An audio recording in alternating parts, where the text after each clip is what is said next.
Okie dokie, teach me something. Yes, so it's the first day of summer. Woo! Not really. I hope it's not too hot out your way. It's a bit of a stinker here today, about 40 degrees and Celsius. that's right, sorry. And inside our greenhouses, it's one of them was over 50 degrees today, so pretty warm. So we thought today, because it's the first day of summer, we thought it'd be a perfect time to go through what's growing this time of the year and what is dormant. So pretty much mostly almost everything is dormant right now. So, but we've got an example here of what that is actively there goes growing. the pot. Use that one. So we've got a bit of an example here of what is dormant. So we'll go through those ones first. So you've got your aeoniums, so you'll notice that they're starting to close up their rosettes as opposed to being nice and flat. They're trying to conserve as much energy as they can and moisture as well, so to get them through the summer months. You'll find Graptivaria, so your Opalina. So we actually head chopped this in the spring, but you can see the pups are coming on quite nicely there. So we may just leave them until autumn or the weather starts to cool down before we take them. You've got Crassula as well, Sedum as well. I don't have any examples of a Sedum here. So your Crassula Tom Thumb. There's another Aeonium Aureum which looks amazing. Well, it doesn't really because of all the dead leaves underneath, but when it closes up, it looks like a rose, and it's quite a Every beautiful... year they go viral. Yeah, they're quite a beautiful plant. Rose You've got your Haworthia, they're going to sleep now, cotyledons as well. So that's just some examples there of ones that are going to sleep. So What's this purple thing? that's Graptivaria Topsy Debbie there. So it's pretty. it's the same as the Opalina. It'll be asleep for all of them here. So yeah, so now that they're going into dormancy, you want to really cut back on your watering. Sorry, Especially when we start getting to the high 30-degree days, even 40-degree days. Even if you water them, the roots are just going to shut down, so they're not actually going to draw enough moisture, or the moisture that you put into the soil to keep them going. So it can actually be a bad thing.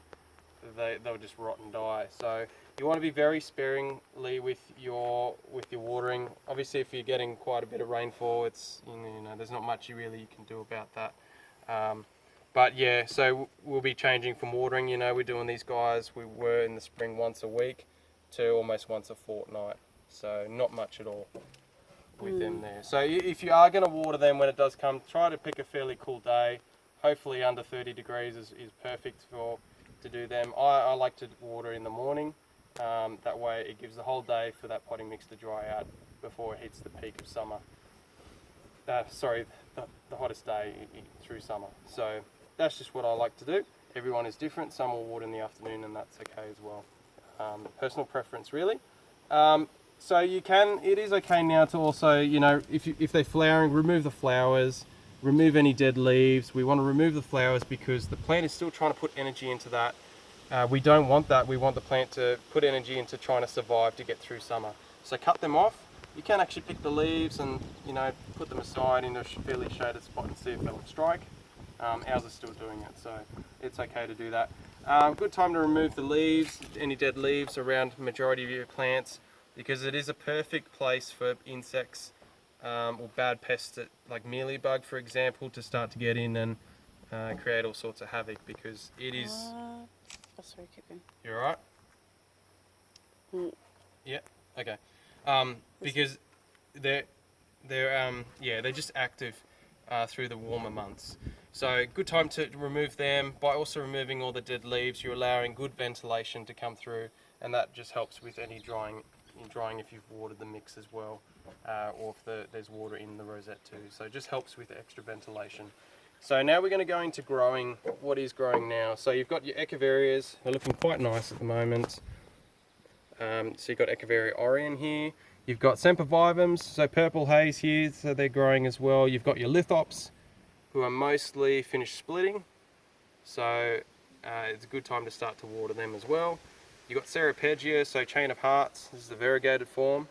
You've got, I think that's all here, but you've also got Agave too, so they'll go into the growing season as well. So when the temperatures do get to the mid 30 degrees, high 30s to around the 40s, even though it's their growing season, plants will still go dormant. So they will do it to try and just to survive, really. So the perfect example, and Agavoides do it so well.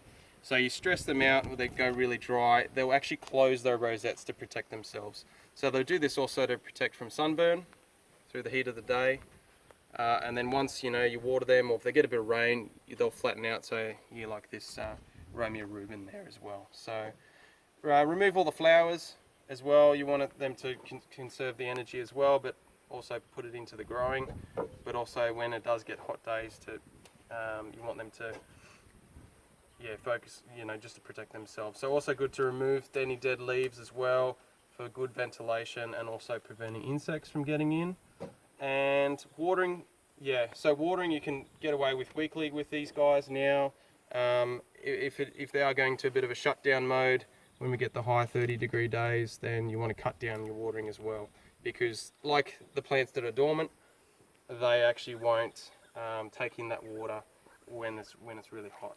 So they can just sit in that water and rot as well. So yeah, very good to closely monitor your plants. If you're not sure whether to water, just leave it that extra day. It's perfectly safe. It's easier to bring a plant back from dehydration than too much water. And yeah, I think that's about it really. I think that's all I had to share. But yeah, hopefully you found that helpful. And yeah, if you wanted to know other plants that I haven't mentioned, other genuses, just jump online. There's plenty of information on there as to what is growing and what's not as well, in case you have particular plants that I don't have here that you're growing at home. So yeah. Look at the seasons though, not the months of the year, because it changes between the hemispheres. Yeah, that's right. So I think there's a lot of like Northern Hemisphere stuff on there, but I think it's the opposite to what it is here in the Southern Hemisphere. But yeah, hopefully you found that helpful. Also good to give them a bit of sea soil if you want. It's great for helping the roots and build a bit of resistance through the heat of summer as well. And yeah, happy growing.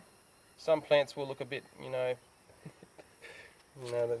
a lot of dead leaves and they'll close up. They may look a little bit sad, but that's perfectly normal. They're just trying to protect themselves, and then wait till autumn and they'll look beautiful again. So yep, hopefully you found that helpful. Have a great week, stay cool, and yeah, keep liking, sharing, subscribing, tell your friends. Oh, Michael. But yeah, any other questions, please feel free to shoot them through, and we'll do our best to get to them as soon as possible. See yous.